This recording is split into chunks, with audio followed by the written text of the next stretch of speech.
everyone, welcome back to another video on the channel. Today we're back on GT Sport and I'm back with a daily race B. I haven't done one of these for a while. It's at Suzuka, driving the Ferrari 458. Now, the Megane is quite overpowered still on this track purely because the new tyre model really suits the Megane. So even though they've BOP'd the car, you will find everyone else in the Megane. So 14 other cars in this race, all in the Megane. I'm in the Ferrari, so 15 cars total. Obviously one got disconnected. He was also in the Megane anyway. So starting from P1, because I did qualify in the Megane, got myself in the top 10 stars on day one. Haven't been back on it to improve it, still in that top 10 stars. So luckily starting from P1 is what I wanted to do. Start using the Ferrari. Had a test us at a few other cars, so there are a few cars that you can do this with. Obviously they have to be reasonably good handling. You can see going through turn 1, the Megane's so much stronger through sector 1. However, sector 1 at Suzuka, we all know it's not really an overtaking place. Now if this was a daily race C with fuel saving, I would get totally done over in the pits because they would just be saving fuel on this section and jump me in the pits. However, this is daily race B, no fuel saving involved, so we can all just drive as hard as we possibly can. And you can see going through that corner there, the Megane is so much more powerful. You can see right on the bumper of my car, I go a little bit defensive on that right hand side, but the Ferrari is so much faster down the straights than the Megane.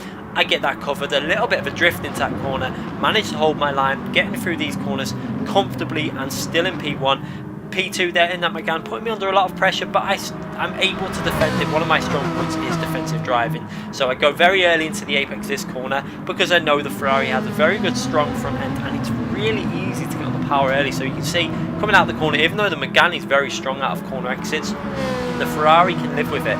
I can get on the power, maximum power now, and the Megane just can't live with the Ferrari's top speed. Look at the gap I've built up, even though he's in my slipstream. And then going through the really long left-hand corner, the spoon corner, and onto the back straight. It's important to get obviously a good clean exit. But again, although the Megane is so much faster at getting on the power, it just cannot keep up with the Ferrari. The Ferrari is just so fast down the straight. I think there's a few cars you can do this with if you want to try it.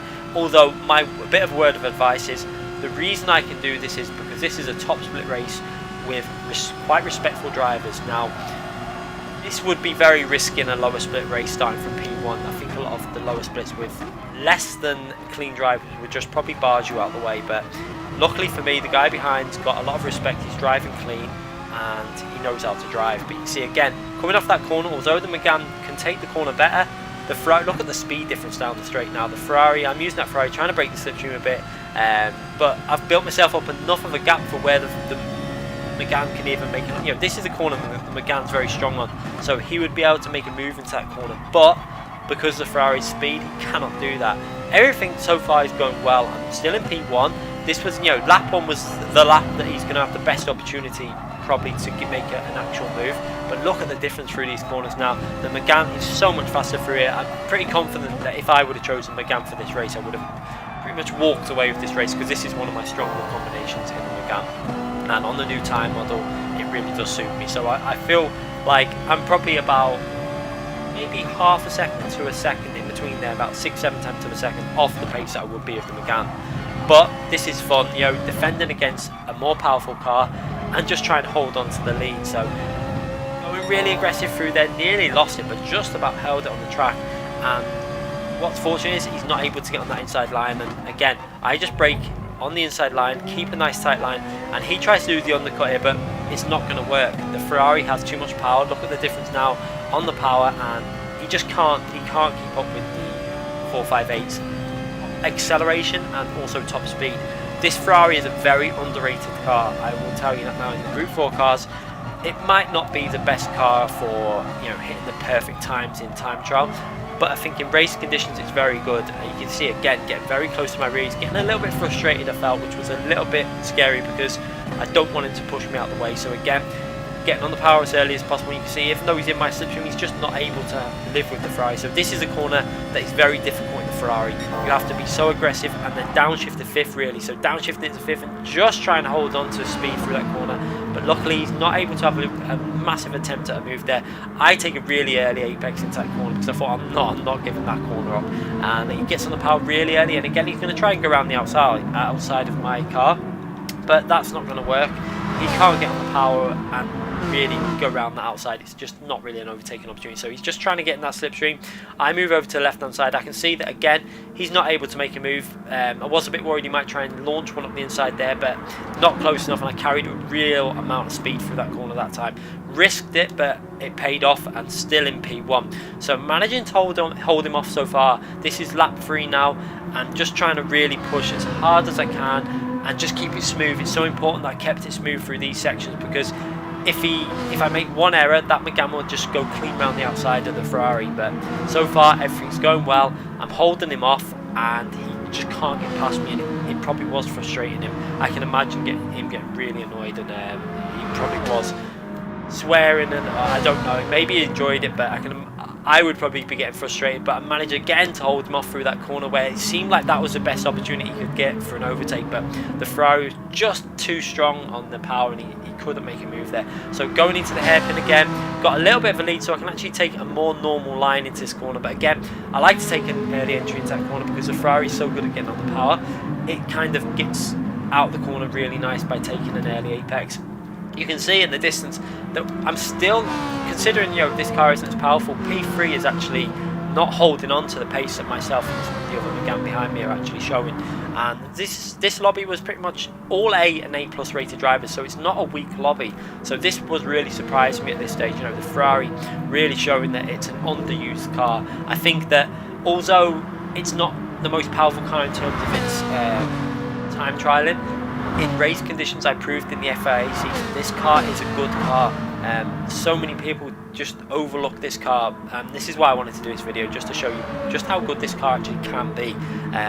It's not the fastest, I've said that before, and again going into the chicane he's not able to get close enough there. So going into the final lap now, and I've just got to really hope that he can't get close enough, as there's a little bit of a crash behind us. They're obviously battling away, and they're not really in the battle for the lead, and I've got a comfortable gap between myself and P2 now on the final lap going into turn 1. So again, he's not going to be able to make a move into that turn 1, and this is giving me a little bit of a cushion.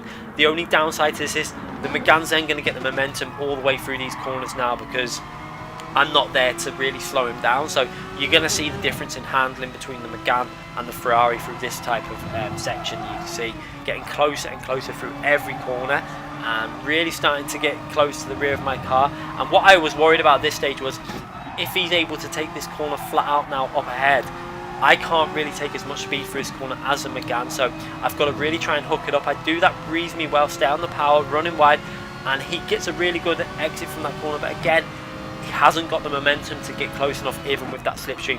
And now going through these two right hand corners, I've just got to hold it on track and hope that I get a clean exit from this corner. I managed that, and really nice. I actually hooked that corner up really well, and that stopped him being able to make a move. But I'm going to have to go defensive just in case he does want to throw one up the inside. So you see, taking that early apex into the corner.